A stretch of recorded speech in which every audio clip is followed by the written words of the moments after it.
No idea how to practice upward facing dog? I'm going to show you 5 commonly made mistakes and how to fix them. If you haven't subscribed yet, remember to hit the button and the bell to be notified every time I post a video about yoga and how to improve your practice.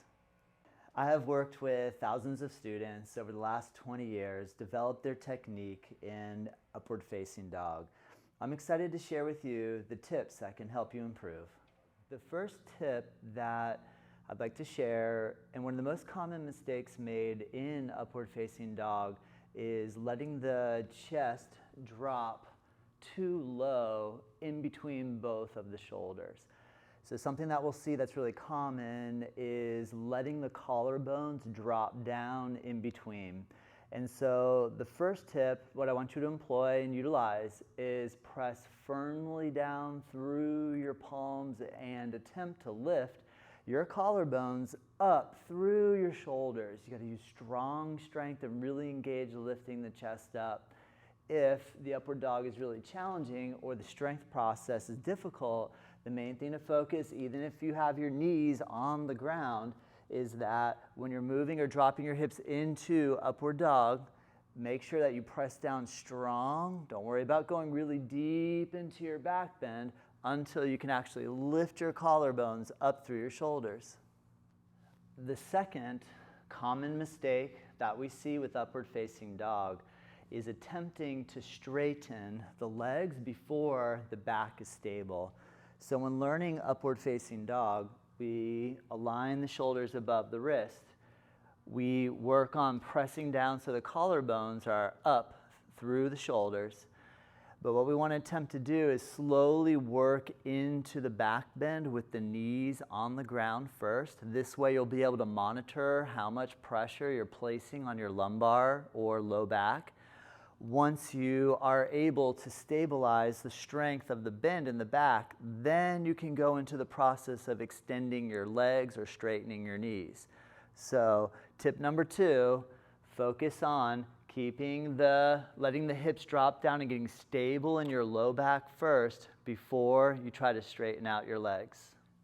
If these tips are making sense for you, remember to hit the like button and put any questions in the comments below, and we will happily answer any questions that you have.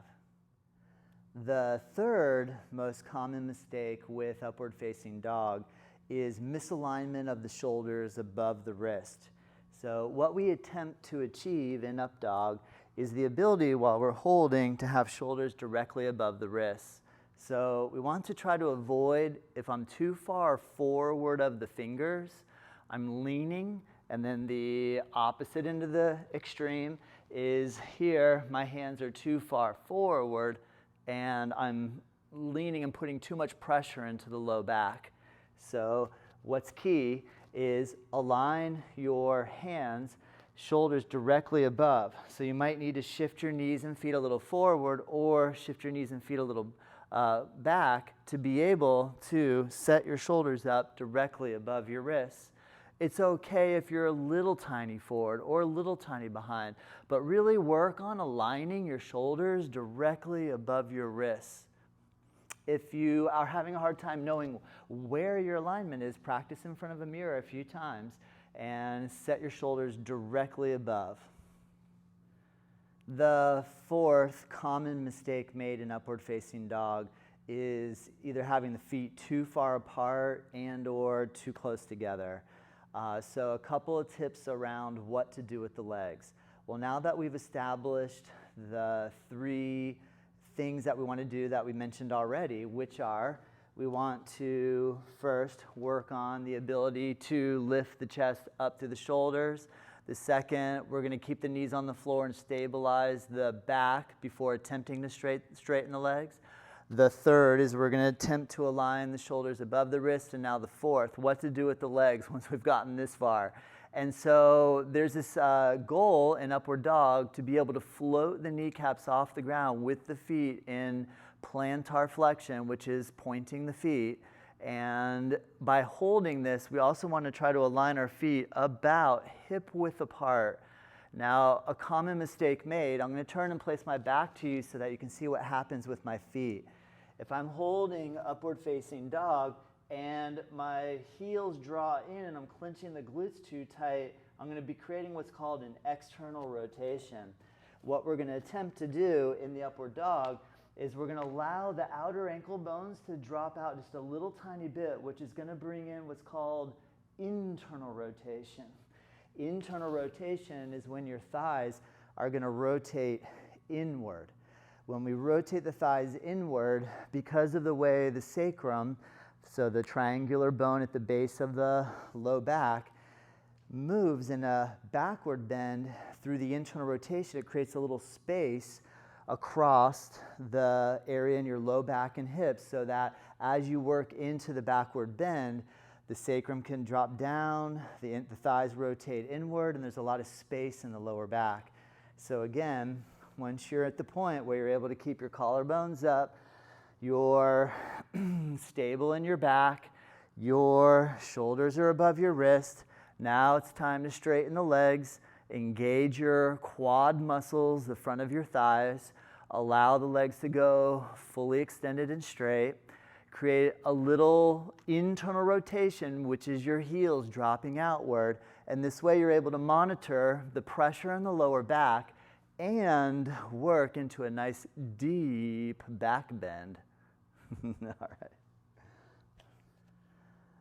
The fifth tip I'd like to point out is, what should I do with my neck? And that's a common question.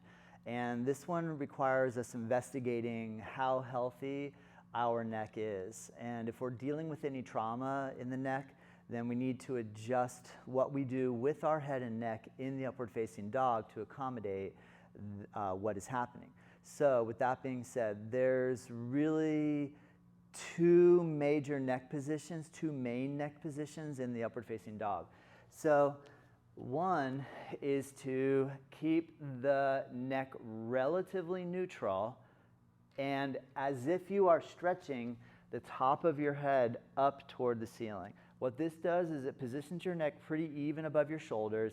You won't have extreme extension. You won't have extreme flexion. You're going to be somewhere right in the middle. And energetically, try to imagine that you're stretching through or from the top of your head upward. The second main neck position that you can utilize is called extension. And in the upward facing dog, when we're holding all the components together at one time, there is the ability to drop or extend your neck and lift your head and to look upward. This is great if you do not have any neck issues. But for some of us that might have suffered some whiplash and or some maybe stenosis or something going on with the neck, dropping the head back might actually exacerbate the tension in the neck. A third option, which is less common, but something that you can work with to see what suits you best, is in the upward dog. And I'm going to do this one with my knees on the ground so I'm not in a really deep extension pose in my spine. And so my knees are on the floor. I'm still pushing down to lift the chest up through the shoulders, and I'm attempting to align my shoulders right above the wrists. But I'm just going to practice letting my head drop forward into flexion. So this is obviously going to stretch really deep along the back of the neck.